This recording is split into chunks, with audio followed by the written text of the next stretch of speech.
Hello everyone, welcome to my YouTube channel. Today in this video we are going to discuss about the RIMC previous year paper which was held in 2021 June, right? June 2021. All right. So in this video we are going to discuss part B from question number 21 to question number 30, and each question carries 10 marks. Each question carries 10 marks, okay? So let's start. A can of oil was 4 by 5 full. When 6 bottles of oil were taken out, 6 bottles of oil were taken out from this can and 4 bottles of oil were poured into it. 4 bottles poured into it, okay? It was 3 by 4 full. How many bottles of oil can the tin contain? All bottles are of equal volume. Now listen. Suppose some student saying, sir, this is a can. This is a can of oil, okay? Can of oil. This total quantity is 100 liter, and this is how much full? For example, this one is 4 by 5 full. 4 by 5 full matlab 4 by 5 of 100, it should be 5 to Z, and it means it should be 80 liter full, okay? For example, up to this point. Another student said, sir, I assume like this. Total quantity is 1 liter, and from that 1 liter, 4 by 5 liter is full. For example, okay? So this is just an assumption, okay? आप किसी से भी लीजिए, आपका answer same आएगा, okay? मैं इसको लेके कर रहा हूँ 1 लीटर को लेके, आप किसी से भी कर सकते हो बेटा, you will get the same answer. Now just listen carefully. इस क्वेश्चन पे क्या दे रखा है? इस क्वेश्चन में लिखा है a can of oil was 4 by 5 full. So to start this question we should write, let the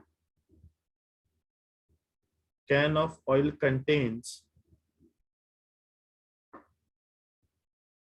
x number of bottles. अब इसका मतलब क्या है कि जितनी भी वो बॉटल्स हैं, ओके, जितनी भी बॉटल में आपका ऑयल आता है, हमने मान लिया कि इसमें क्या है, x नंबर ऑफ बॉटल्स के बराबर क्या आता है, ऑयल आता है। भाई बेटा, जो आपके पास बॉटल होगी, बॉटल के अंदर कोई ऑयल होगा, आप उसको पोर करोगे किसमें, टिन में, तो जितना नंबर ऑफ बॉटल आप पोर करोगे वो जितना फुल होता है वो हमने x मान लिया। अब ध्यान से सुनना कैसे क्वेश्चन को डील करेंगे। तो कितना भरा है स्टार्टिंग में, एट स्टार्टिंग में क्या है, 4 by 5 फुल। 4 by 5 किसका, 4 by 5 of x, that is 4 by 5x वो भर रखा है। अब उसने क्या बोला, जब इतना वो भर रखा है, मतलब अगर आप टोटल क्वांटिटी को x बोलोगे तो 4 by 5 जब वो भर रखा है, तो उसने बोला कि 6 बॉटल ऑयल हमने इससे निकाल दिया। तो 4 by 5x में से, ध्यान से सुनेंगे, 4 by 5x में से कितना निकाला, 6, तो माइनस करोगे 6 को, taken out from this can, इसी कैन से, and 4 bottles of oil were poured, और 4 बॉटल ऑफ ऑयल आपने क्या किया, पोर किया। 6 बॉटल को निकाला और 4 बॉटल को पोर किया, तो इसका मतलब +4 इज इक्वल टू, अब कितना है, into it was 3 by 4 full. अब वो कितना है, 3 by 4 है किसका, टोटल का, टोटल कितना है x, अब वो इतना फुल है। हमको बताना है कि how many bottles of oil can the tin contain, कितनी बॉटल उसमें होगी उस टिन में, तो हमको क्या x की वैल्यू बतानी है, ठीक है? तो देखिए बेटा, 4 by 5x minus 2 plus minus minus sign is a bigger number which is -6 here, so this will be like this, so it will be is equal to 3 by 4x। ध्यान से सुनेंगे, अब हमारे पास जब हम इसको इधर सॉल्व करेंगे तो 4 by 5x minus 3 by 4x is equal to, जब ये इधर जाएगा तो +2 हो जाएगा, एलसीएम आएगा 25, 4 जा 24, 4 जा 16, minus 4, 5 जा 25, 3 जा 15 is equal to 2, 16 minus this will be is equal to how much, ये हो जाएगा x upon 20 is equal to this, so बेटा cross multiplication we will get x is equal to 40 bottles, so हमारे पास कितना आएगा, तो आप लिखोगे therefore the can contains how much, that 40 bottles. All right, how many bottles of oil can the tin contain, the tin contain, आप लिखोगे therefore Therefore, you can write like this. Therefore, the tin contains or the can contains 40 bottles of oil. All right, like this we have to do this question. All right, now to the next question. And next question is,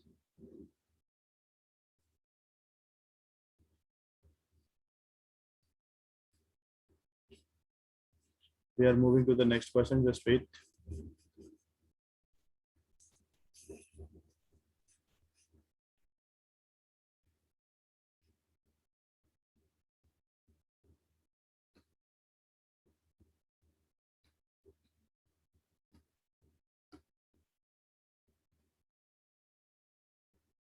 Question number 22, and this question is, what is the question? Divide rupees 8,000 into two parts such that if one part was lent at this rate of interest per annum for 2 years and other one is 8% per annum for 3 years, the total interest received is this. आपको निकालना क्या है? You have to find the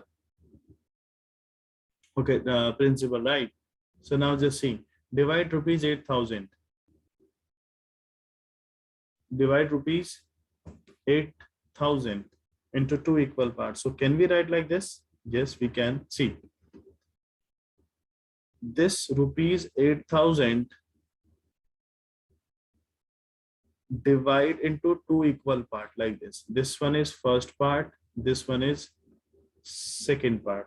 All right, let the principal of first part be x. बेटा अगर इसका principal x होगा तो इसका कितना होगा? 8,000 माइनस x. एग्जैक्टली, अगर ये 8x है तो ये हो जाएगा 8,000 माइनस x रुपीज. ये इसका प्रिंसिपल है, ये प्रिंसिपल हो गया सेकंड वाले का. तो मुझे एक बार बताइए, अगर मैं SI1 लगाता हूँ, simple interest 1, that should be PRT upon 100. तो इस वाले के लिए अगर मुझे SI1 लिखना हो तो प्रिंसिपल x, रेट कितना है इसके लिए? 7 होल 1/2. इसका मतलब 15/2% इंटू टाइम है कितना? 2 year. It should be 2 upon 100. Alright, so इसका कितना हो जाएगा? Okay, I am writing here SI1 is equal to how much? 2 got cancelled out. It should be 15x upon 100, isn't it? 15x upon 100, and this will be SI2 is equal to PRT upon 100. And beta, for this SI2, principal is this 8,000 minus x into rate of interest is given to us how much? This is 8% into time is 3 year. This one is 3 year. 3 year division with 100. So SI2 we are getting, SI2 we are getting how much? 8,000 minus x into 24 upon 100. All right, now this thing is given to us. All right, now it is saying the total interest received is this. Total interest means what? SI1 plus SI2 is equal to how much? 1416.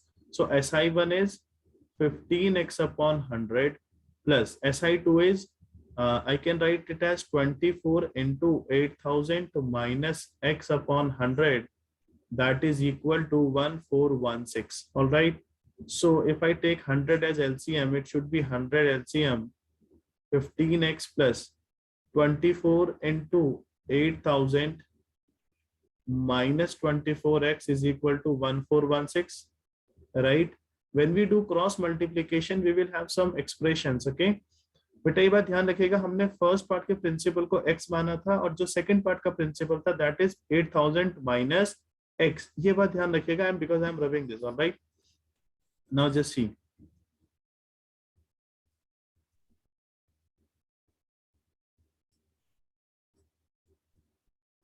Now listen. Can I write like this? 15x minus 24x plus 24 into 8,000. By doing cross multiplication, we will have 1416. 1416 into 100. Why? Because इसके नीचे कुछ नहीं है तो बेटा 1 होगा, cross multiplication करेंगे, we will have this, right? 15 minus 24x is there, right? So 15 minus 24 is how much? Tell me. 15 minus 24 will be how much? Minus 9x is equal to, can I write like this? 141600 minus 24 into 8000 minus 9x is equal to 141600 minus 8 4s are 32, 3 8 2s are 16, 17, 18, 19 and 30 is like this. So minus 9x, when you do the subtraction of these two, you'll get minus 50400. X will be minus 50400 upon minus 9. Minus 2 minus got cancelled out. 9 5s are 45. Then 9 6 are 5400. You are getting x is equal to 5600.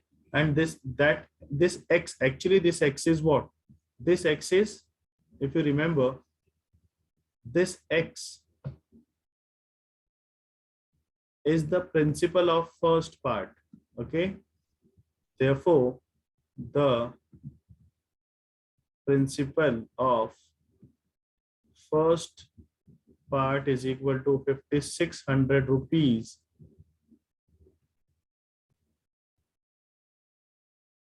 The second principal is 8000 minus x, and that is equal to 8000 minus 5600 rupees. You are getting rupees how much? 2400 rupees. All right. So this is the second principal and this one is the first principal which we are getting. First principal is how much? 5000 rupees, and second principal is how much? 2400 rupees. All right. So this is the principal which we are getting. Now the next question. Next question is, I think question number 23, and question number 23 is somewhat like this.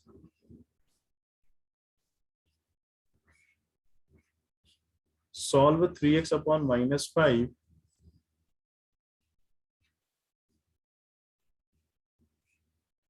3x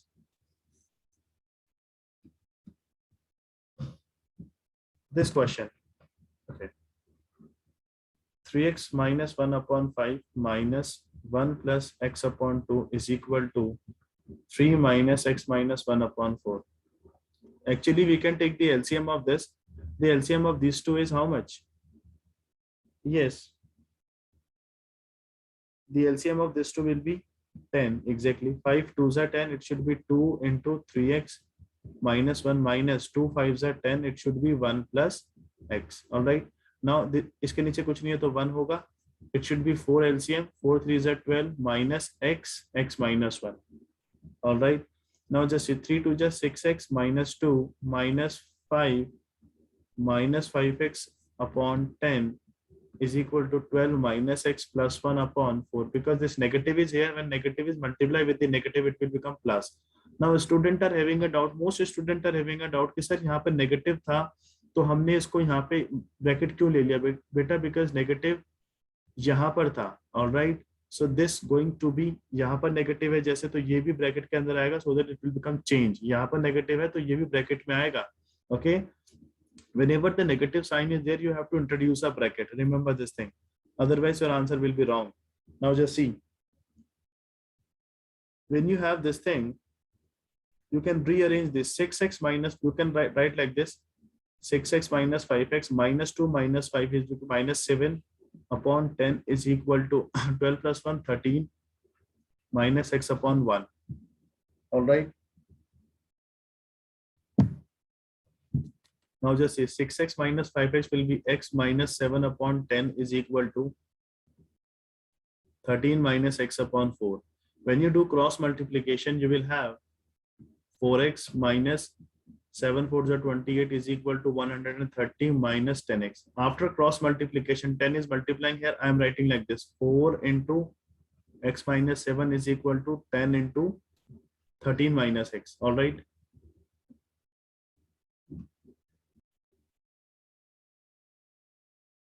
Now see, 4x is here. So 4x, when 10 will come here, it should be 10x is equal to 130.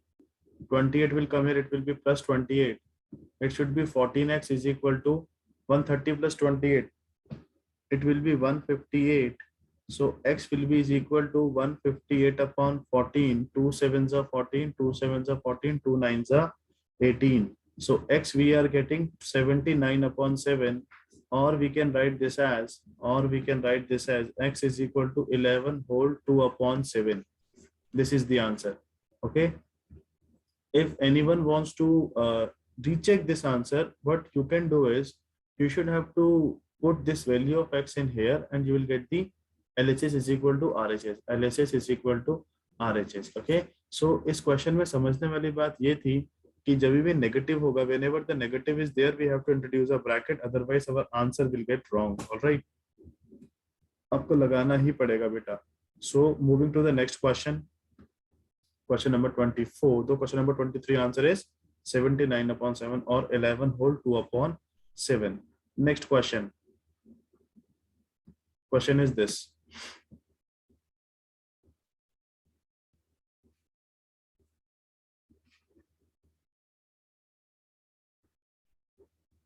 A train passes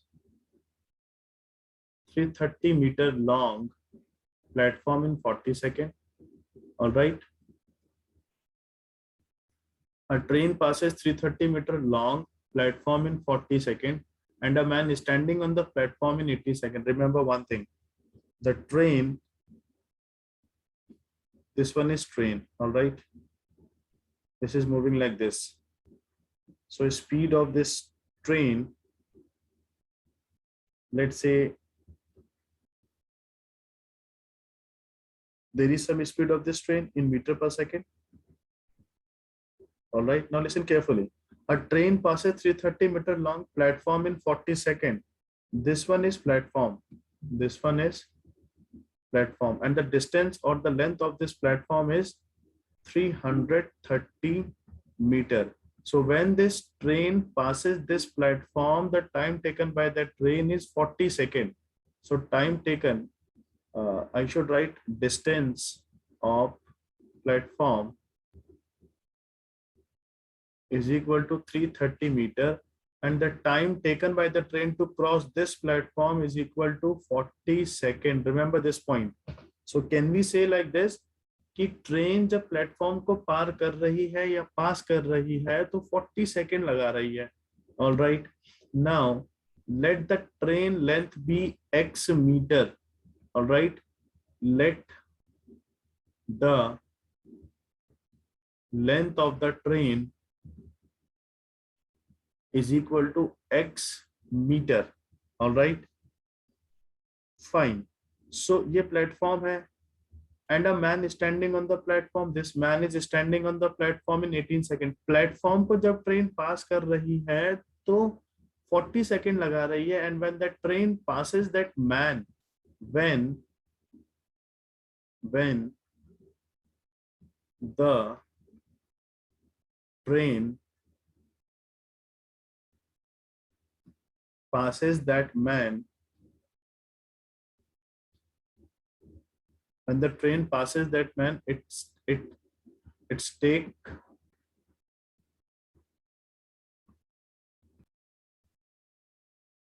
when the train passes that man, it's take how much? 18 seconds. Actually, in this question, only one concept is important. When the train passes a platform, so the distance of train and the distance of platform, in place of distance, we have to add both of them. And when the train passes a man, we only take the distance or the length of this train. Okay. So this concept we should use here, and the concept will be when the train passes the platform, the speed will be is equal to distance upon time. Yes or no? Or right now I said when the train passes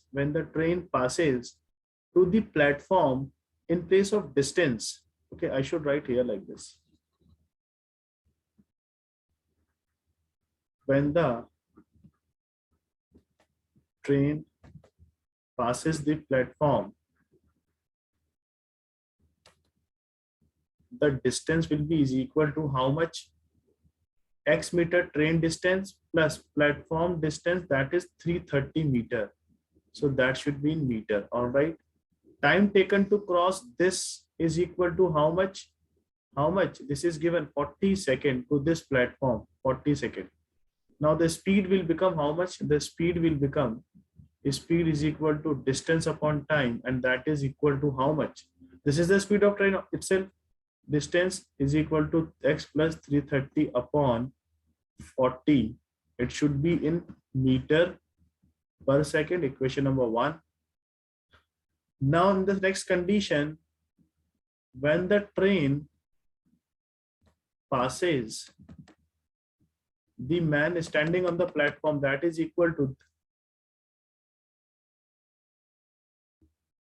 then the distance is equal to how much? Distance is only for the train, right? That is x meter. And the time taken by it by, कितनी देर में train cross कर दे रही है? 18 second में. So the speed of that train will become, when that train passes the man, is equal to x upon 18 meter per second. Equation 2. So from equation first and second, we will have what? We will have, हम इस equation को और इसको, दोनों speed है train की, directly compare करेंगे. सो दोनों स्पीड इक्वल है ना, तो can we write like this? I am rubbing this part,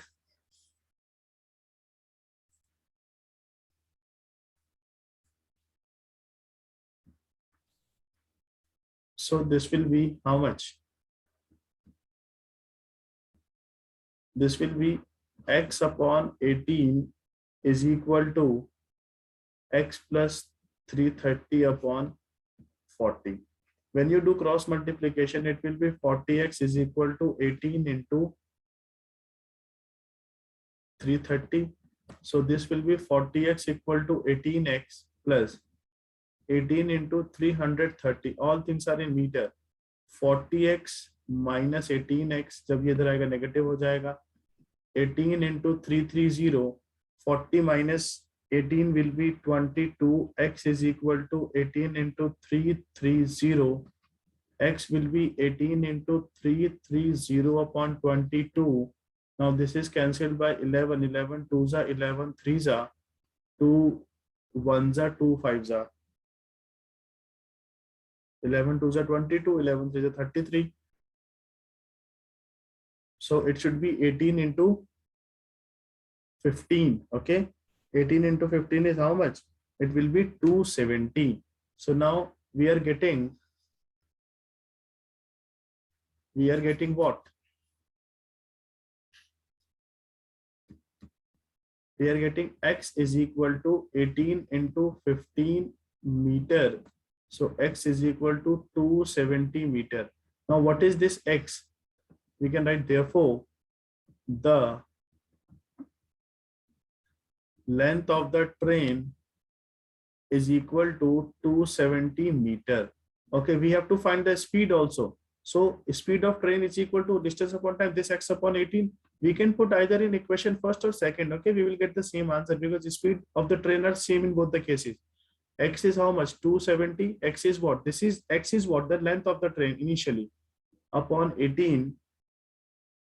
But it should be in kilometer per hour. जो ये आएगा ना बेटा, ये मीटर पर सेकंड में आएगा, ये मीटर पर सेकंड में आएगा. तो if we want to convert this into kilometer per hour, what we have to do is we just have to multiply this speed. हमको किस में कन्वर्ट करना है? किलोमीटर पर आवर में. तो ये मल्टीप्लाई हो जाएगा किससे? 18 upon 5 से, ये आएगा किलोमीटर पर आवर में. तो 18 से 18 कैंसिल हुआ, 5 5 से 25 and 5 4s are 20, 5 4s are 20. So the speed of the train will be 54 kilometer per hour. Therefore the speed of the train is 54 kilometer per hour. All right, so this is how we have to do this type of question. Okay, ये question थोड़ा सा lengthy जरूर था but easy था. Okay, you can solve this question. Now the next one. Now in this question, question number 25, Priya got married 8 years ago. Priya got married 8 years ago. Today her age is 1 whole 2 upon 7th times her age at the time of her marriage. At present her daughter's age is 1 by 6th of her age. What was her daughter's age 3 years ago? आज से पहले उसकी बेटी की as 3 साल पहले कितनी रही होगी. ठीक है, आप इसको दो तरीके से कर सकते हो बेटा. फर्स्ट इज, मैं आपको पहला मेथड बता रहा हूं. Let Priya's age 8 years ago. 8 years ago आप प्रिया की एज मान लीजिए वो x ईयर की थी, x साल की थी, राइट. सो मुझे बताइए her present age is how much. Her present age is, भाई 8 साल पहले अगर वो x की थी तो आज उसको x प्लस 8 ईयर का होना चाहिए था. अगर आज आप मान लीजिए, मैं आपसे पूछता हूँ कि आज से 6 साल पहले आप 8 years के थे तो आज आपकी एज 6 years, या फिर मान लीजिए आज से 6 साल पहले अगर आप 8 ईयर के थे तो आज आपकी एज 14 होगी ना. तो वही हमने कहा कि 8 ईयर पहले वो x की थी तो आज उसकी एज x प्लस 8 ईयर होगी. प्रेजेंट एज इसको हम कह रहे हैं. तो वो ये क्वेश्चन पे ये गिवन है. टुडे हर एज, आज जो उसकी एज है मतलब जो उसकी प्रेजेंट एज कितनी है x प्लस 8. जो उसकी आज की एज है is equal to 1 whole 2 upon 7th time. इसका मतलब 7 1 से 7 plus 2 9 upon 7 times. Times means multiply times her age at the time of her marriage. 9 by 7th times है कितनी, जब उसकी एज जो उसकी मैरिज में रही होगी. उसकी मैरिज में कितने था, एक्स था बेटा उसकी एज. ये रहा ना 8 years ago पहले उसकी मैरिज हुई थी. प्रिया गॉट मैरिड 8 years ago, तो 8 साल पहले उसकी एज थी x ईयर. तो ये था. तो हमने क्या बोला, x plus 8 is equal to 9x upon 7. यहाँ कुछ नहीं है तो 1 होगा. क्रॉस मल्टीप्लाई करोगे 7x प्लस 8 7 जा 56 इज इक्वल टू 9x. तो 56 is equal to 9x minus 7x. ये इधर जाके माइनस हो जाएगा. तो आपके पास आएगा कितना जगह बेटा, 2x is equal to 56, x is equal to 828. So उसकी 8 ईयर पहले जो प्रिया थी उसकी एज थी बेटा 28 ईयर. तो मुझे बताइए देयरफॉर प्रियाज एज नाउ, या फिर जो कहो present age of Priya is x plus 8 year है. तो मुझे बताइए आज कितनी हो जाएगी, 28 प्लस 8 ईयर्स होगा. कितना हो जाएगा, which is equal to 36 year. तो प्रिया की जो प्रेजेंट एज है वो 36 है. क्वेश्चन पे गिवन है at present her daughters as. At present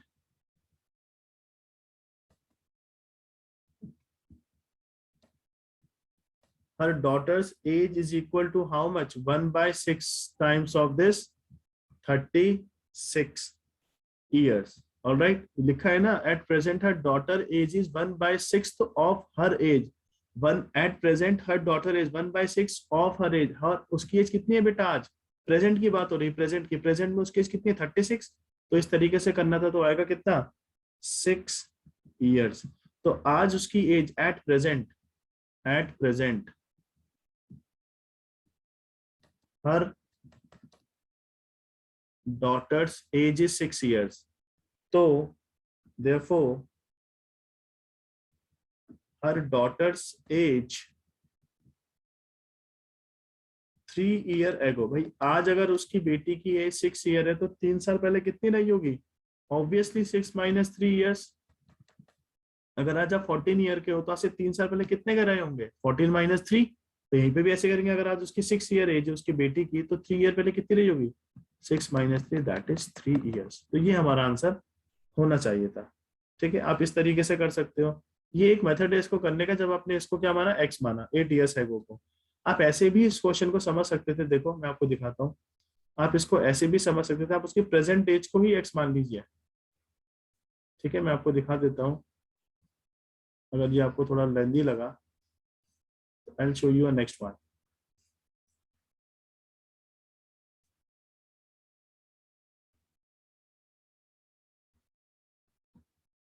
You can think like this. Let Priya's present age is X year. All right. उसकी आज की एज हमने X ईयर मान ली. अब देखिएगा, at marriage her age was, आज उसकी एज अगर X ईयर है, 8 साल पहले शादी हुई, तो बेटा आज से माइनस करेंगे 8 ईयर को. इतनी तो रही होगी ना उसकी एज जब उसकी शादी हुई थी. तो मुझे उसने क्या बोला, टुडे हर एज, आज उसकी जो एज है जो कि X है, इज इक्वल टू, ये सेकंड मेथड बता रहा हूं मैं इसको सॉल्व करने का.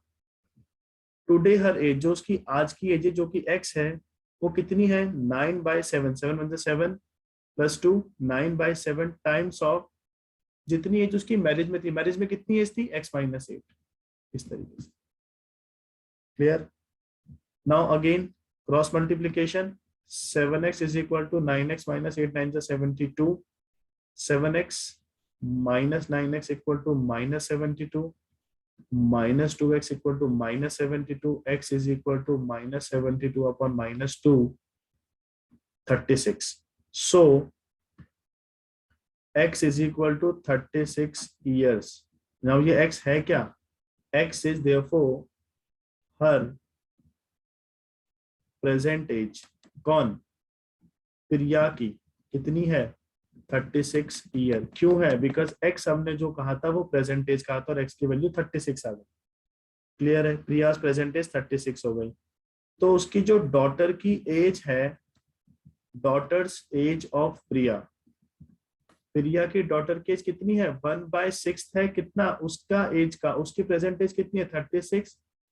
सो 36, सो 6 6 36. उसकी प्रेजेंट एज उसकी बेटी की है 6 years.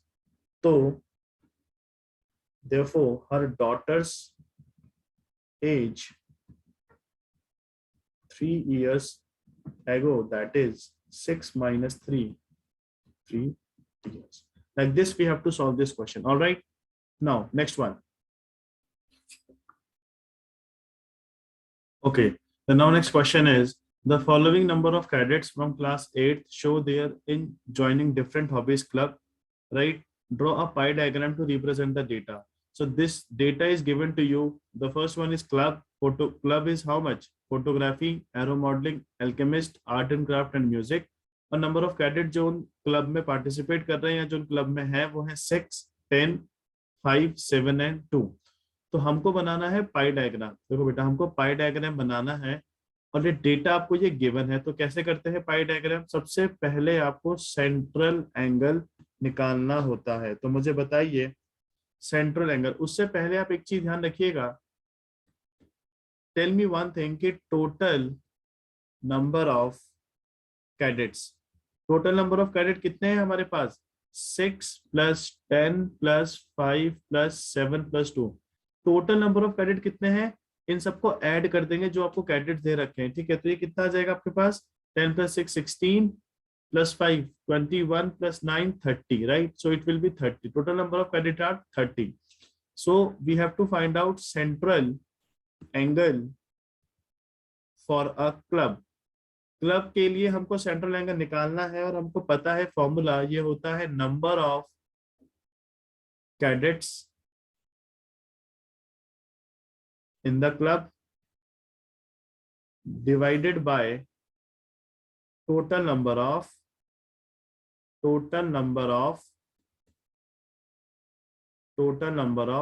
cadets into the 360 degree.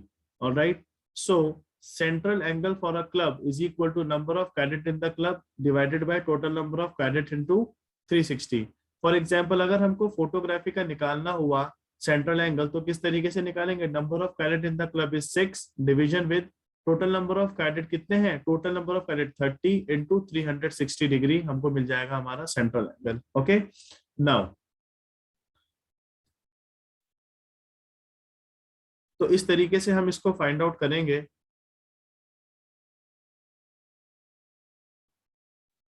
Now just सी, तो अभी मैं इसको रब कर रहा हूं यहां से, बिकॉज हमको एंगल्स निकालने हैं तो किस तरीके से करेंगे, ध्यान से सुनिएगा। सबसे पहले हम यहाँ पे लिखते हैं क्लब,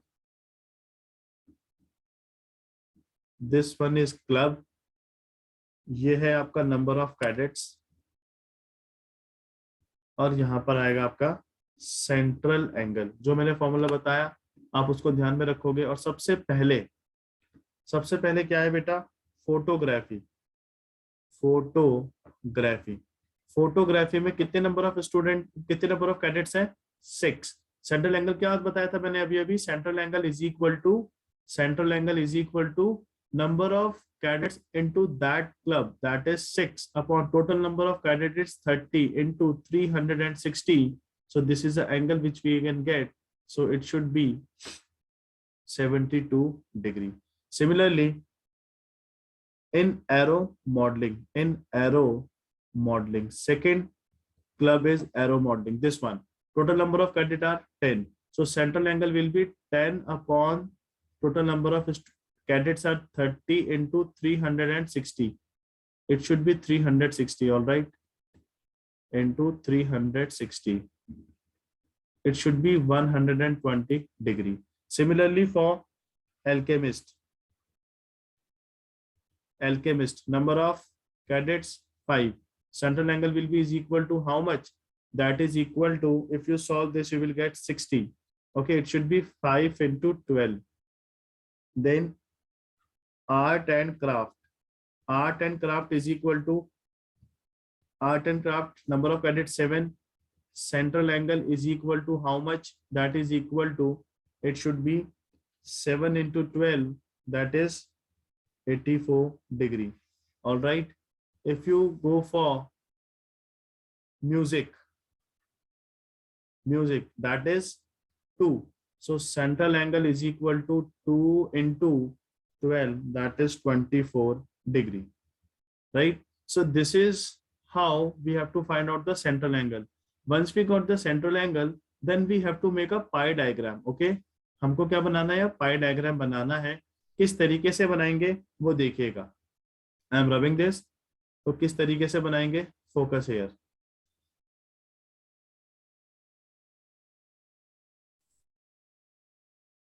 तो हम यहाँ पे पहले लिख लेंगे कि हमारे पास कौन सा सेंट्रल एंगल किसके लिए कितना आया था।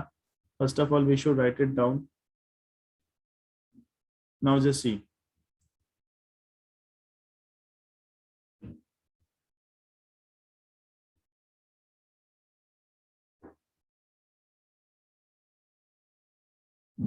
नाउ वी आर मेकिंग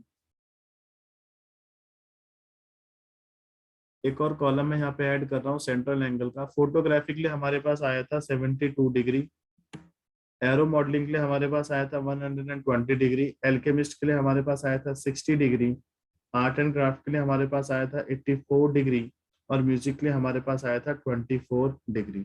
तो अब हम क्या बनाने वाले हैं बेटा, अब हम बनाने वाले हैं इसका सेंट्रल एंगल। कैसे बनाएंगे, देखिए हमको बनाना है पाई डायग्राम। तो कुछ इस तरीके से हम कुछ इस तरीके से बनाते हैं अपना पाई डायग्राम, देखिएगा।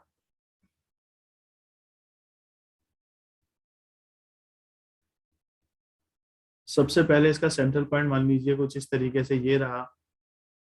सबसे पहले एक लाइन बनाइए सेंटर पॉइंट से, ये मान लो कि कोई सेंटर पॉइंट है, this is a centre point. यहाँ से एक लाइन ड्रॉ कीजिए, ये ठीक। और कितने डिग्री का एंगल बनाना है, सबसे पहले 72 degree. You should have to put your D here, यहाँ पे अपना डी रखिए, और यहाँ पर अपना बेटा इस तरीके से डी रखिएगा, इस तरीके से, और 72 डिग्री मेजर करेंगे। 72 डिग्री आपको अगर दिखेगा तो कुछ चीज यहाँ पर दिख रहा होगा, 90 से छोटा होना चाहिए, 90 स्ट्रेट होगा तो हल्का सा उससे कम, right. So it should be here. So अगर हम इसको ज्वाइन करेंगे तो हमारे पास आना चाहिए, देखिए 72 डिग्री कुछ इस तरीके से, आप इस तरीके से बना लीजिए। This is 72 degree, alright. अब हमारे पास अगला क्या है, अच्छा ये कितना हो गया, ये हो गया यहाँ से यहाँ तक 72 डिग्री, ओके, सेंट्रल एंगल। ये किसके लिए है? फोटोग्राफी के लिए, पी से डिनोट कर रहा हूं मैं। Now next one is what? This one is for aero modelling लिए कितना है बेटा सेंट्रल एंगल? 120। अब आपको जो 120 मेजर करना है, इसको रेफरेंस मानना है, इस लाइन को। यहां से रेफरेंस मानते हुए अगर आप बनाओगे तो 120 आपको कुछ इस तरीके से दिखना चाहिए। Alright, so 120 is here in this part. So ये आपके पास हो जाएगा क्या? ये हो जाएगा आपके पास 120 degree, and that is arrow modeling denoted by AM. I am writing. You have to write it arrow modeling complete. All right, like this. It should be arrow modeling like this. Arrow modeling. Next one, alchemist. We have to make another one, alchemist. बेटा जो आप अगला बनाने वाले हो, आपको reference ये मानना पड़ेगा। यहाँ पे अपना डी रखिए, सेंटर पॉइंट ये, और आप अगला बनाइएगा 60 degree. 60 degree will be this, from here to here, right, like this. It is 60 degree. All right, so this one is 60 degree, this one is 60 degree, and that is for alchemist. That is for alchemist. All right, now the next one is this. So अब आप अपना D इस तरफ रखिए, axis ये है reference axis. यहां से आपको कितना बनाना है? 84 degree. 84 degree somewhat here, right, here, like this. So this one is 84 degree, this one is 84 degree, and this is art and craft. And the remaining one is what? This one is 24 degree, and that is for music. All right, so this one is 24. So this is how we have to make our pie diagram, okay, by this information which is given to us. सबसे पहले आपको क्या करना होता है बेटा? सबसे पहले आपको टोटल नंबर ऑफ कैडेट निकालने होंगे, और उस टोटल नंबर ऑफ कैडेट में फिर आप सेंट्रल एंगल निकालोगे, जैसे कि हमने ये निकाले थे, और उसके बाद आप क्या करोगे? इस तरीके से इसका सोल्यूशन करोगे। Alright, now this question is complete. We are moving to the next question, and the next question is C. Next question is 27.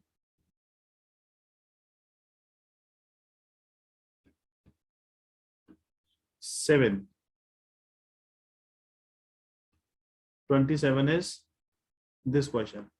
Now this 27 question is actually a good question. So for solving this question, you have to first read this question. 16 women can complete a work in 12 days. 24 children can complete the same work in 18 days. 17 women and 18 children started working, and after 8 days, 3 more children joined them. How many days will they now take to complete the remaining work? So now see, question is 16 women. बेटा ध्यान से सुनोगे, मैं कह सकता हूं कि this question is a good question in this exam. This question particularly, this question इस पूरे पेपर में 20 जून 21 में ये एक अच्छा क्वेश्चन था। आप हमेशा ध्यान रखना इस क्वेश्चन को किस तरीके से किया जाता है। देखो, ये मान लीजिए कि टोटल वर्क है, ये यहाँ से यहाँ तक मैंने बोला टोटल वर्क, ये स्टार्टिंग हुआ इस वर्क का, ये एंडिंग हुई, मतलब टोटल वर्क ये रहा। आप ध्यान से सुनना, उसने बोला है 16 women can complete a work in 12 days. 16 women can complete a work in 12 days. So I told you one thing in my previous videos, that chain rule says M1 D1 is equal to M2 D2. All right, and they both, we can equate this with work. Okay, same work वो कर रहे हैं तो equating work से होती है। तो according to this chain rule, what we can say, M1 represent for number of men or women, D means days. So 16 women इसी काम को कब कितने दिन में करती है बेटा? 12 days में। उसी सेम काम को 24 चिल्ड्रन, सेम वर्क बोला, ठीक है, 24 children can complete the same work, वही काम है, ठीक है, वर्क एक ही चीज है, उसको 18 days में करते हैं। तो सबसे पहले हम यहाँ से वर्क और वुमेन और चिल्ड्रन के बीच में रिलेशन निकालेंगे। 12 2 जा 24, 2 8 जा 16, 2 4 जा 8, 2 9 जा 18। That should be 4 women is equal to 9 children. सबसे पहले हमको मिल गया कि जो 4 वुमेन जितना काम करती है वो कितने के इक्वल होता है, 9 चिल्ड्रन के इक्वल। या फिर ऐसे कहो कि जितना काम 9 चिल्ड्रन करते हैं वो कितना होता है, 4 वुमेन के काम करने के इक्वल होता है। ठीक है, चलिए अब क्या है, ध्यान से सुनिएगा। 17 women and 8 children started working and after 8 days 3 more children joined them। बेटा ध्यान से सुनोगे, अगर हमारे पास, मैं कहता हूं कि 16 वुमेन काम स्टार्ट करती है, ये टोटल वर्क है, तो ये जब 16 वुमेन किसी काम को करेगी तो ये 12 डेज में कंप्लीट कर देगी इस वर्क को, यस और नो? बिल्कुल कर देगी ना। ये 16 वुमेन अगर काम स्टार्ट करती है तो 12 डेज में खत्म कर देती है, वर्क तो यही है। और अगर इसी काम को 24 चिल्ड्रन करेंगे तो उसको 18 डेज में खत्म कर देते हैं, भाई वर्क तो यही है। तो हमने बोला कि टोटल वर्क जो है वो कौन कर रहा है, 16 वुमेन कर रही है 12 डेज में। ठीक है भाई, टोटल वर्क तो यही होगा ना। तो 16 वुमेन वर्क को कर रही है 12 डेज में। अब हम वर्क से क्वेश्चन कर रहे हैं। अब उसने क्या बोला, बस देखिए इस बात को सुनिएगा। वो ये कह रहे हैं कि 17 वुमेन प्लस 8 चिल्ड्रन ने काम स्टार्ट किया, और कितने दिन तक किया, 8 डेज तक किया। उसके बाद क्या हुआ, इसके बाद क्या हुआ, 8 डेज तक उन्होंने काम किया। उसके बाद 3 मोर चिल्ड्रन ज्वाइन। 17 वुमेन तो ऐसी रही, 3 और बच्चे आए, 3 more children, 8 + 3 will be 11 children हो गए। भाई 3 और बच्चे इनके साथ आएंगे तो टोटल चिल्ड्रन के साथ तो ऐड होगा, तो 3 चिल्ड्रन और ऐड हो जाएंगे 8 में, तो ये हुआ। वो पूछ रहा है, एक बार बताइए, टोटल वर्क में से जब ये वर्क हो जाएगा तो रिमेनिंग वर्क बचेगा, ये क्या हुआ, रिमेनिंग वर्क। और रिमेनिंग वर्क जो है वो इन लोगों ने कितने दिन में किया, मान लीजिए x डेज में किया, और हमको x की वैल्यू निकालनी, कितने दिन में ये रिमेनिंग वर्क को कंप्लीट करेंगे। ठीक है, तो हमने क्या बोला, हम इस क्वेश्चन को कर रहे हैं किसको लेके, वुमेन को लेके। तो 16 वुमेन इस टोटल काम को 12 डेज में करती है, तो 17 वुमेन प्लस 8 चिल्ड्रन कितने दिन तक थे बेटा, 8 डेज, 8 दिन तक काम किया, plus plus 17 women plus 11 children, 11 children x days में कितना काम करेंगे। इसको मैं ढंग से लिख देता हूँ वरना आपको कंफ्यूजन हो जाएगा। It should B +1 children, alright, into x days में। x डेज हमको रिमेनिंग वर्क, x डेज हमने बोल दिया कि इतने दिन में खत्म हुआ।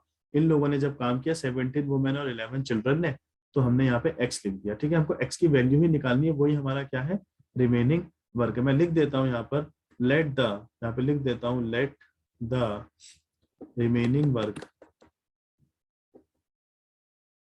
is done by 17 women and 11 children in x days। Okay, x days में करते हैं तो हमको x की वैल्यू निकालनी है, आप इस तरीके से समझ सकते हो। आप सुनिएगा, 16 × 12 will be how much, 16 × 12, but this is 16 women. मैं यहाँ पे लिख देता हूँ, पहले यहाँ पर बेटा 16 वुमेन है, क्या है, 16 वुमेन। एक बात ध्यान रखिएगा, आप इसको चिल्ड्रन से भी कर सकते हो और आप इसको वुमेन से भी कर सकते हो। तो अगर मैं कह रहा हूं कि वुमेन से भी कर सकते हैं हम इसको, चिल्ड्रन से भी कर सकते हैं। We are solving, we can solve this question right now, we are solving it with taking children. Okay, so 4 women 9 children के इक्वल काम करते हैं, तो 16 वुमेन कितने के इक्वल करेगी भाई, इसको अगर मैं 4 से मल्टीप्लाई करूंगा तो इसको भी तो करना पड़ेगा। तो 16 वुमेन 36 चिल्ड्रन के जितना काम करेंगे, multiply by 12। 17 women and 8 children, ध्यान से सुनिएगा, 17 वुमेन एंड 8 चिल्ड्रन। बेटा हमको क्या कंसीडर करके चलना है, हमको कंसीडर करके चलना है चिल्ड्रन को। तो मुझे बताइए 1 वुमेन कितना वर्क करेगी, 1 वुमेन, यहां से मैं लिख देता हूं 1 women is equal to 9/4 children. So 17 × 9/4 plus 8 children into 8 plus 17 × 9/4 children plus 11 children into x days. So 36 × 12 is equal to 17 9 is 153 plus, यहाँ पे एलसीएम लेंगे इसका तो 8 4 is 32/4 into 8 plus 17 9 is 153/4 plus, बेटा यहाँ पे एलसीएम लिया मैंने तो अगेन ये 44 हो जाएगा इंटू x। चिल्ड्रन लेके मैं सॉल्व कर रहा हूँ, ठीक है। सो अगेन आप इसको क्या लिख सकते हो, 36 into 12 is equal to 3 + 2 5, 185 into 8/4 plus 197/4 into x. Clear. So अगर मैं यहाँ से एलसीएम ले लूँ तो मुझे लिखना चाहिए 36 into 12 is equal to 185 into 8 is how much, 185 into 8 is 1480। मैंने एलसीएम ले लिया 4 का, प्लस 197x, इसके नीचे कुछ नहीं है तो 1 होगा। क्रॉस मल्टीप्लीकेशन जब हम करेंगे हमारे पास आएगा, we can write here 36 into 12 into 4 is equal to 1480 plus 197 into x. X क्या है, डेज चल रहे हैं, ठीक है। सो आप इसको लिख सकते हो 36 into 12 into 4 that is 1728, 1728 mine ये इधर आएगा तो माइनस हो जाएगा, 1480 is equal to 197x। 1728 minus 1480 अगर आप करोगे तो आपके पास आएगा 248 is equal to 197 into x.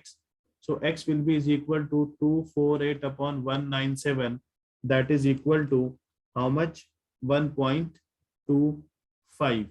और आप इसको 1.25 डेज लिख सकते हो, या फिर आप इसको क्या लिख सकते हो, देखिए अगर आपको इसको कन्वर्ट करना है तो आप इसको ऐसे भी लिख सकते हो, 240 मिक्स फ्रैक्शन पे लिख लीजिए बेटा, 197 1 जा 197, 8 minus 7 is 1, 14 minus 9 will be 14 minus 9 will be how much, it will be 5.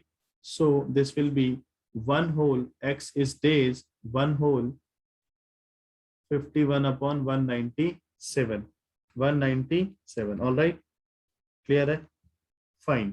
so आपका ये हो गया, this is number of days। so इतने दिन में ये इस काम को फिनिश करेंगे। all right, so आप यहाँ पे लिख दोगे कि therefore this 17 women and 11 children can complete the remaining work in, I can write here, आप लिखोगे therefore 17 women and 11 children can complete the remaining work in 1 whole 51 upon 197 days। clear है। So like this we have to solve this question। all right, fine। next one, okay, now this question 28, a traveled a distance of 61 kilometer in 9 hours, he traveled partially, okay fine।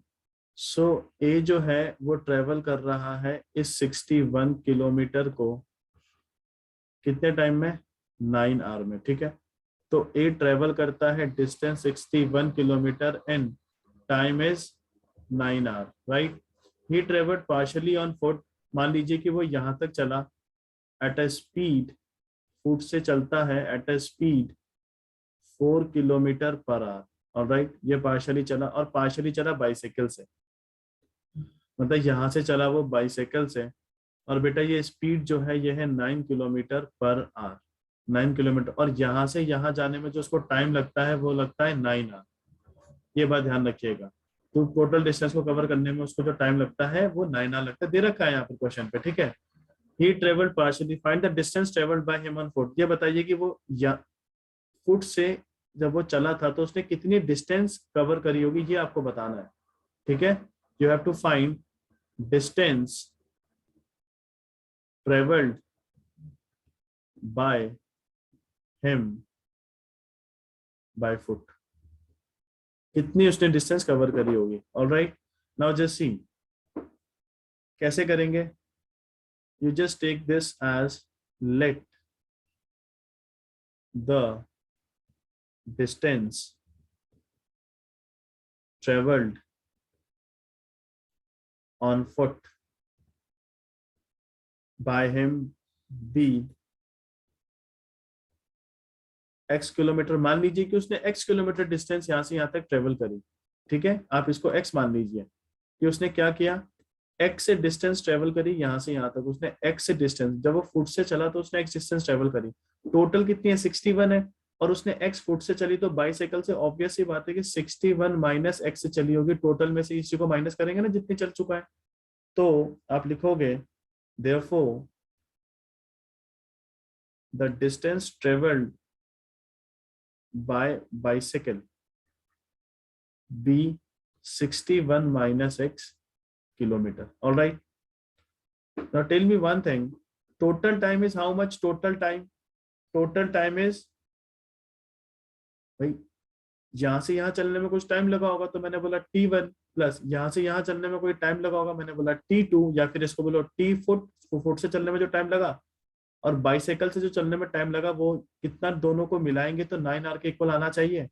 तो मुझे एक बात बताइए, speed is equal to distance upon time, तो बेटा time जो होगा वो डिस्टेंस अपॉन स्पीड होगा या नहीं होगा? होना चाहिए। सो टाइम, ध्यान से सुनोगे, TF इसका मतलब distance travelled by foot upon speed, जो फुट जब वो फुट से चल रहा था तो उसकी स्पीड कितनी थी, यहाँ पे रख देंगे। तो हम लिख सकते हैं कि DF अपॉन SF, भाई distance travelled by foot upon speed by foot, मतलब जब वो फुट से चल रहा था तो उसकी स्पीड कितनी थी, प्लस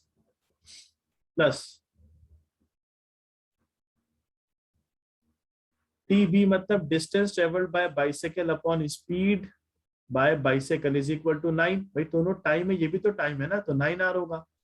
अब एक बात बताइए, इसको जब हम सॉल्व करेंगे तो बेटा क्या लिखेंगे यहाँ पर, इसको I am solving it here, I am loving this, जल्दी से बताओ शाबाश। देखिए डिस्टेंस बाय फुट कितना है, x किलोमीटर, ये लिखा है आपने देखो, अपॉन SF कितनी है speed 4 kilometre, plus distance travelled by bicycle कितना है 61 माइनस एक्स, देख रहे हो ना ये लिख रखा आपने 61 माइनस एक्स अपॉन कितना होगा speed by bicycle 9 kilometre is equal to 9r।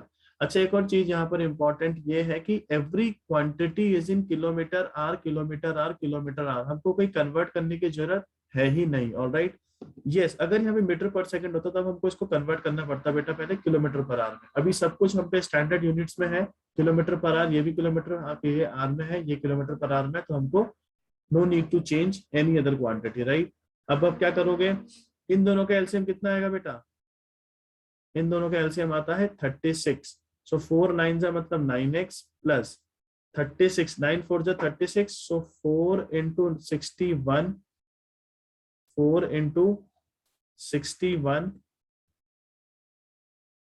Minus x is equal to 9, तो हम इसको लिखेंगे 9x plus 244 minus 4x is equal to, cross multiplication जब आप करोगे 36 into 9, so 9x minus 4x will be 5x is equal to 36 minus 9 will be how much, 36 into 9 will be 324, 324 minus 244,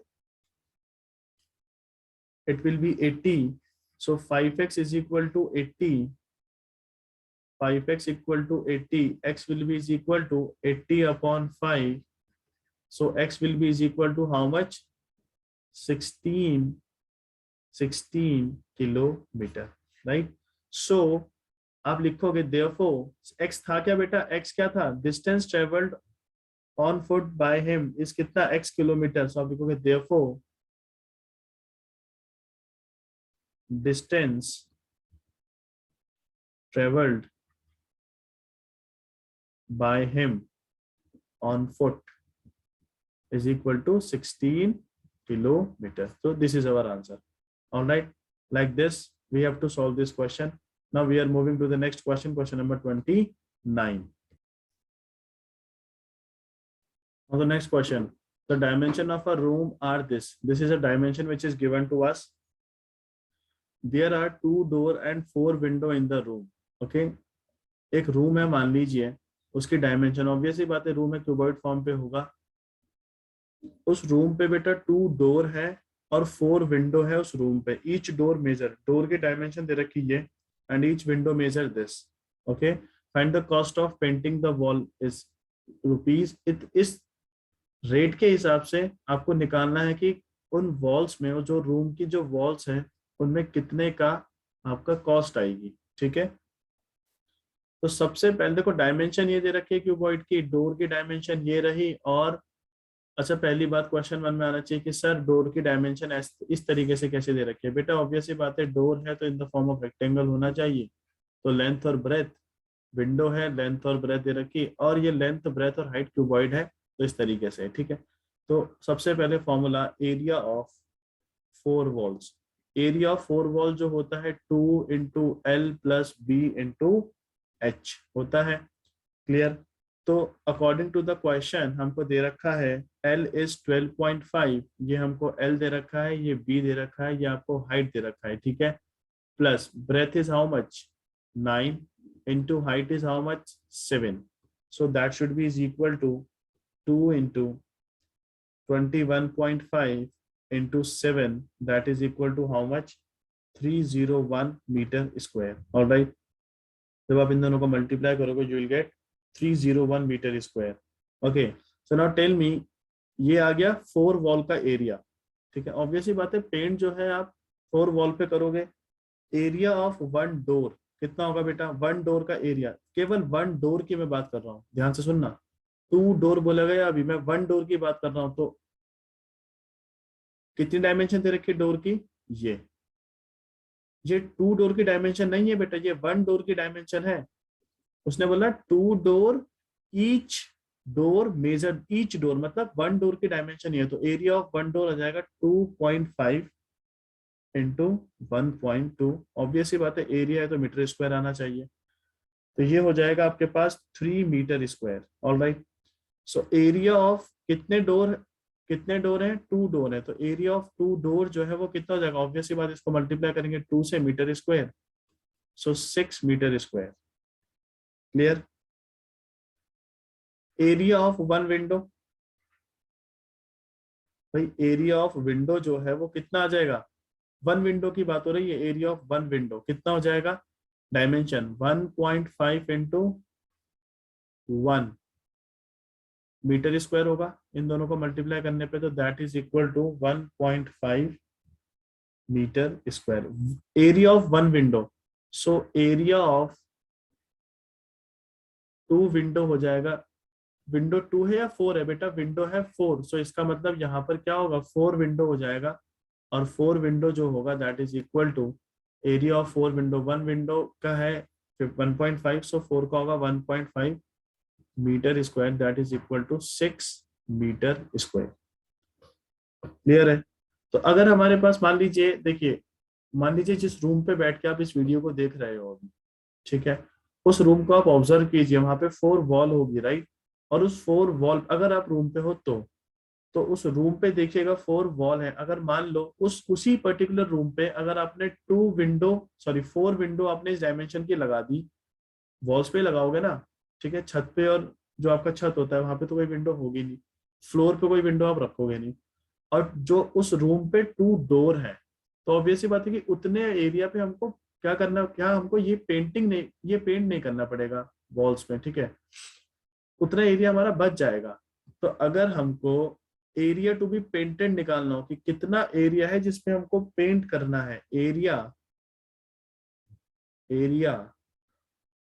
to be painted, बेटा कितने area में paint करना है, ये कितना हो जाएगा, एरिया ऑफ 4 वॉल। भाई पहले तो सारी, अगर उस पूरे रूम पे कोई भी विंडो और डोर नहीं होता तो पूरी की पूरी हमको वॉल्स में करना पड़ता पेंट, तो एरिया ऑफ 4 वॉल।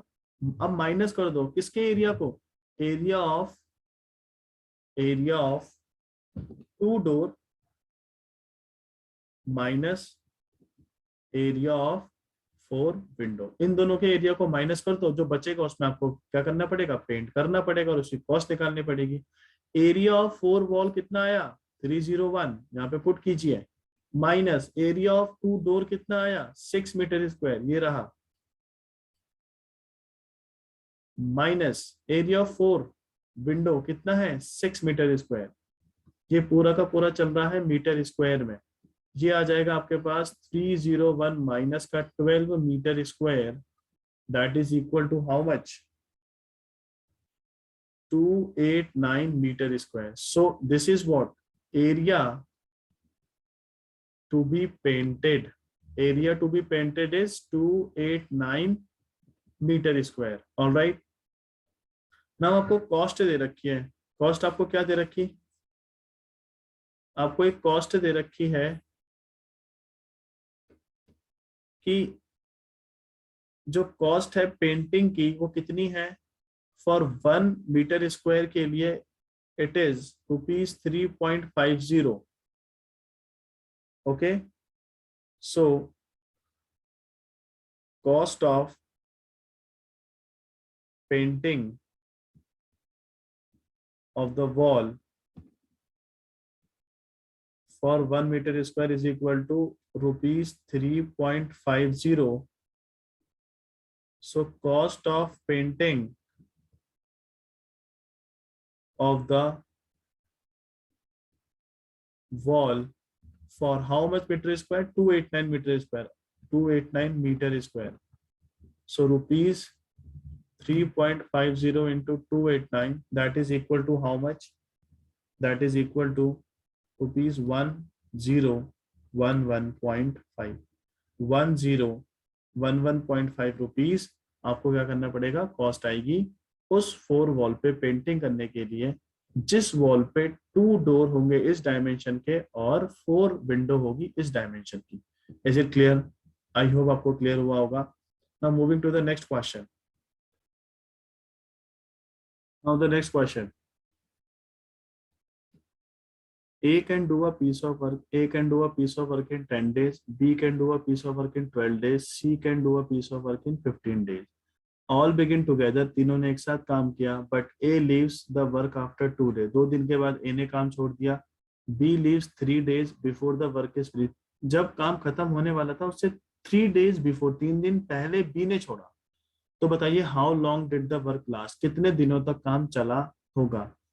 तो इस क्वेश्चन को कैसे करना, I will tell you the 2 method for solving this question. This is a first method which you have applied for the RIMC, right. आपको RIMC पे इस तरीके से करना चाहिए था। जो क्वेश्चन ये वाला है इसका जो सॉल्यूशन है या फिर करना चाहिए। और जो मैं दूसरा मेथड बताऊंगा, second method, that is for the RMS as well as for the Sainik school student, right. So देखिएगा, A can do a piece of work in 10 days. So can we write is 1 day work is equal to 1/10? Yes. B can do a piece of work in 12 days. So B's 1 day work is equal to 1/12. C can do a piece of work in 15 days.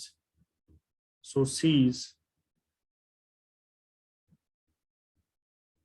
1 day work is equal to 1/15. All right. So A plus B plus C का 1 day का work, तीनों का 1 day work कितना होगा? 1 day work. तीनों जब मिलके काम करेंगे तो 3 दिन तक, देखो जब तीनों के तीनों एक साथ मिलके काम कर रहे हैं तो उनका 1 day का वर्क तीनों को ऐड कर देंगे भाई। 1 day work of A, 1 day work of B, 1 day work of C। तो इन सब का जब आप LCM लोगे तो बेटा 60 आएगा। तो 10 6 जा 60 प्लस 12 5 जा 60 प्लस 15 4 जा 60, that is equal to 15/60, that is 1/4. So this is what 1/4, ये 4 है, ठीक है, 1/4। Alright, this is 4। So A plus B का 1 day वर्क। अब उसने क्या बोला? All begin together but A leaves. भाई 2 दिन तक तो सबने साथ काम किया, 2 दिन के बाद A ने छोड़ा। तीनों ने एक साथ स्टार्ट किया, ऑल बिगिन टुगेदर, तीनों ने एक साथ काम किया। कितने दिन तक किया? 2 दिन के बाद A ने छोड़ा। भाई यहाँ पे A भी था, B भी था, C भी था, 2 दिन के बाद छोड़ा। 2 दिन तक तो तीनों ने काम किया ना। तो A plus B plus C 2 day work is equal to कितना हो जाएगा भाई, 1 डे का वर्क अगर 1/4 है तो 2 डे का वर्क हो जाएगा कितना, 2 से मल्टीप्लाई करेंगे तो 1/2। क्लियर है। अब देखिए, अब क्वेश्चन में थोड़ा सा ट्विस्ट आया। क्वेश्चन में क्या है, आई am rubbing this part.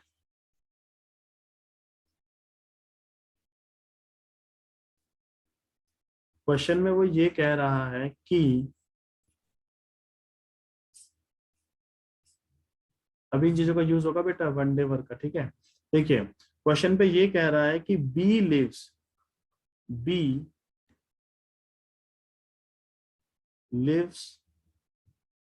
The work 3 days before, या फिर ऐसे लिख लो, B leaves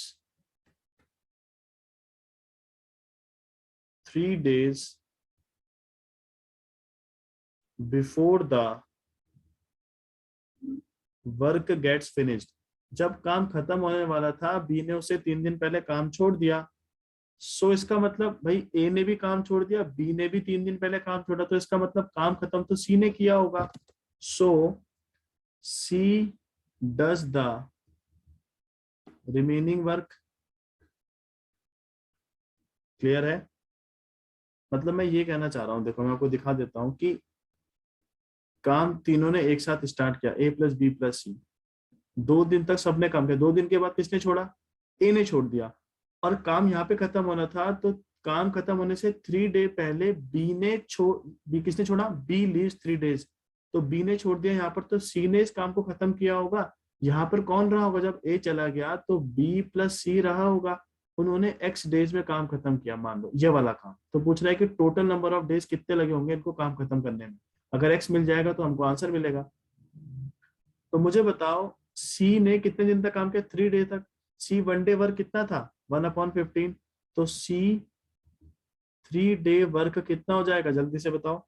it should B 1/15 into 3, that is equal to 1/5। 3 5s are 15, 1/5। All right. So work done in this 2 day and this 3 day, 2 plus 3 days, इन दोनों में कितना काम हुआ, 1/5 ये सी ने किया, और ये दोनों ने, जब तीनों ने सब मिलके काम किया तो 1/2। एलसीएम लोगे 10 आएगा, 5 2 जा 2 5 जा। तो जब दोनों 2 + 3 डेज में काम हुआ तो कितना हुआ बेटा, ये हुआ आपका 7/10। All right, 7/10। अब हमको क्या निकालना है, हमको निकालना है सबसे पहले कि कितना काम बचा होगा। ठीक है, तो देखिए now see work done by B plus C together, ये दोनों ने इतना काम कर दिया तो रिमेनिंग तो यही है। तो टोटल वर्क मान लो, हमने मान लिया कि टोटल वर्क जो है, हमने मान लिया 1 है क्योंकि फ्रैक्शन चल रहा है। तो 1 - 7/10 that is equal to, LCM लोगे 10, इसके नीचे कुछ नहीं है तो 1 होगा। 10 - 7 दैट इज 3/10। ऑलराइट, तो रिमेनिंग वर्क है, और रिमेनिंग वर्क किसने करना है, बी प्लस सी ने करना है इस रिमेनिंग वर्क को, कितने में, एक्स डेज में। तो बी प्लस सी का 1 डे वर्क कितना है, 1/12। भाई बी का 1 डे वर्क और सी का 1 day work 1/12 + 1/15 is equal to 60। LCM आएगा, 12 5 जा 60, 15 4 जा 60, दैट इज 9/60। 3 3 जा 9, that is 3/20। So B plus C का जो है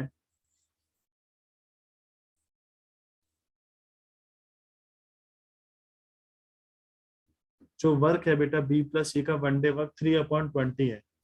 right, so number of days worked by B and C together, that is equal to 3/10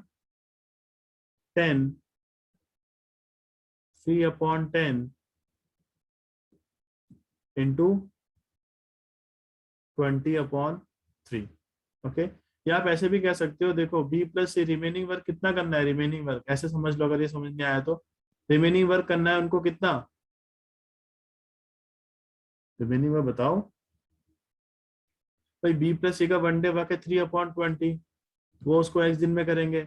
remaining work है 3/10, भाई इन दोनों का माइनस करोगे ना तो x की वैल्यू आ जाएगी क्रॉस मल्टीप्लीकेशन से 3/10 इंटू 20/3, ये x डेज आ रहा है, यही लिखा आपने, number of days work by B and C, number of x मान लिया था आपने वो, तो x की वैल्यू ही आप निकाल रहे हो, तो यहाँ से ऐसे भी कर सकते हो, बात वही आएगी। ठीक है, मैं लिख देता हूँ यहाँ पर कि 3/20 इंटू एक्स, जो बी प्लस सी काम करेंगे 1 day work, into remaining work करेंगे ना वो x दिन तक, तो x is equal to 3/10 into 20/3, cross multiplication ये लिखा है, तो इससे कैंसिल होगा ये 3 से 3, सो ये आ गया आपके पास 2 आया। Number of days work by B, ये कितना हुआ बेटा, x की वैल्यू आ गई 2, इसका मतलब ये 2 डेज तक काम किया, तो total number of days,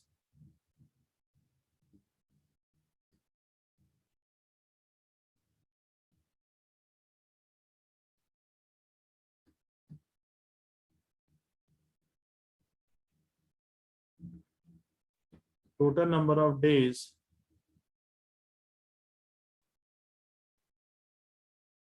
is equal to 2 day plus 2 day, 2 day plus 2 day plus 3 day is equal to 7 days. So total number of days जिसमें ये काम खत्म हुआ है वो कितना हुआ बेटा, 7 डेज में, जब हमारे पे कंडीशन क्या थी, ये थी। तो ये तो हुआ इसका एक मेथड जो कि आरएमसी वाले बच्चों को करना चाहिए था। ठीक है, अब मैं आपको बताऊंगा इसका एक शॉर्टकट मेथड, आप इसको किस तरीके से और सोच सकते थे। ठीक है, देखिएगा, this method will be very easy and it is very short actually, right, for the military school or the सैनिक school student. Now question says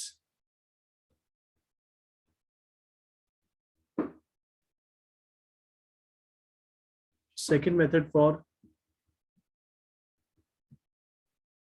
सैनिक school and Rashtriya military school student कैसे होगा, ध्यान से सुनिएगा। A can do a piece of work in 10 days, आपको इतना ही जल्दी करना है इसको, 10 days में किया। बी उसी काम को करता है 12 days में, सेम वर्क है। और सी उसी काम को करता है 15 days में। बेटा इन तीनों को ले लो एलसीएम, ये आएगा 60। सो 10 6 जा 60, 12 5 जा 60, 15 4 जा 60। एक्चुअली जो आप लिख रहे हो यह है एफिशिएंसी, जो आप ये लिख रहे हो। ठीक है, अब सुनिएगा ध्यान से, इसका मतलब ये 1 डे वर्क, एफिशिएंसी मतलब 1 डे वर्क, ये 1 डे वर्क चल रहा है तीनों का। अब ध्यान से सुनना मेरी बात को, पहले क्वेश्चन समझिए। क्वेश्चन ये है कि ऑल बिगिन टुगेदर, तीनों ने एक साथ काम किया, ए प्लस बी प्लस सी, तीनों ने एक साथ स्टार्ट किया, but A leaves the work after 2 day. After 2 day मतलब आज से उन्होंने स्टार्ट किया, आज के 2 दिन बाद ए ने छोड़ा, तो इसका मतलब 2 दिन तक तो ए ने काम किया ना, ए ने छोड़ दिया। फिर वो कह रहा है कि एंड बी लीव्स, बी ने कब छोड़ा, 3 डे बिफोर द वर्क। भाई जब यहाँ पे ए छोड़ेगा तो ये काम कौन कर रहा होगा, बी और सी मिलके कर रहे होंगे। यहाँ के लिए कोई कंडीशन नहीं थी, उसने ये बोला कि बी और सी काम कर रहे थे, बट बी लीव्स 3 days, यहाँ पे वर्क खत्म होना था, तो उससे 3 डे पहले, 3 डे पहले, काम खत्म होने से 3 दिन पहले सी ने, सॉरी 3 दिन पहले बी ने छोड़ दिया, तो उस काम को सी कर रहा होगा। ऑब्वियस ही बात है ना, जब 3 दिन काम यहाँ पे खत्म होना है, ये फिनिशिंग पॉइंट है, ये स्टार्टिंग पॉइंट है, तो काम खत्म होने से 3 दिन पहले बी ने छोड़ा, तो इसका मतलब बी ने यहाँ पे छोड़ दिया, तो केवल सी बचा, तो सी काम को खत्म करेगा। अब एक बात सुनो, जब तीनों एक साथ काम करेंगे तो बी प्लस सी प्लस ए प्लस बी प्लस सी का 1 डे वर्क ये रहा, तो टोटल वर्क है ये, टोटल वर्क जो है वो है 60, ये रहा। ठीक है, मैं लिख देता हूं यहाँ पर, टोटल वर्क है 60 ये, और ए प्लस बी प्लस सी का 1 डे वर्क है ये 6, कितने तीनों को ऐड करो, 6 + 5 + 4 कितना होता है, 15। तो एक दिन में 15 काम करते हैं। क्लियर हुआ? तो मुझे बताओ उन्होंने कितना काम कर दिया होगा, भाई एक बात बताइए, वो एक दिन में 15 काम करते हैं तो A प्लस बी प्लस सी ने 2 डेज में कितना कर दिया होगा? 15 इंटू 2 डेज में 30 वर्क कंप्लीट हो गया, टोटल वर्क था इतना। तो रिमेनिंग वर्क कितना बचा अभी रिमेनिंग वर्क? या फिर ऐसे समझो, ये काम बी और सी ने किया, ए प्लस बी प्लस सी ने 2 डे में इतना काम कर दिया। सी का 1 डे वर्क है 4, ये रहा सी का 1 डे वर्क, ये रहा 4। तो सी ने 3 डे में किया होगा 12 काम। तो टोटल वर्क जो हुआ, यहां पे कर दिया 30, यहां पे कर दिया कितना 12। तो टोटल वर्क डन कितना हुआ? 30 प्लस 12 कितना हो गए? 42। सो रिमेनिंग वर्क जो इन दोनों को करना है 60, टोटल वर्क में से इसको माइनस कर दोगे तो कितना आएगा? 18। तो इसका मतलब इनको काम करना है 18 वर्क इनको करना है, ठीक है। तो रिमेनिंग वर्क है 18, किसको करना है? बी प्लस सी को। बी प्लस सी कितना है? 5 प्लस 4 में। बी प्लस सी का 1 डे वर्क है 5 plus 4 into 5 plus 4 into x days. मान लो कि ये एक्स डेज में इसको करेंगे, तो बी प्लस सी का 1 डे वर्क है 9, मान लो वो एक्स डे में करते हैं, तो ये होगा ये x is equal to 18/9 that is 2, x is equal to 2 day. तो 2 day plus 2 day plus 3 day, 3 plus 2, ये 2 डे आ गया बेटा हमारे पास, 3 plus 2 5 plus 2 7। So total work done जो होगा वो 7 डेज में होगा। इस तरीके से हमको इन क्वेश्चंस को करना था। तो ये रहा complete solution of RIMC June 2021 examination. All right, I hope you like the videos, you like the solutions. If you have any query in the any question, then you can write on the comment. Okay, I'll try to rectify your problems. All right, so thank you so much for being here. So please subscribe, share and like my videos. Thank you so much.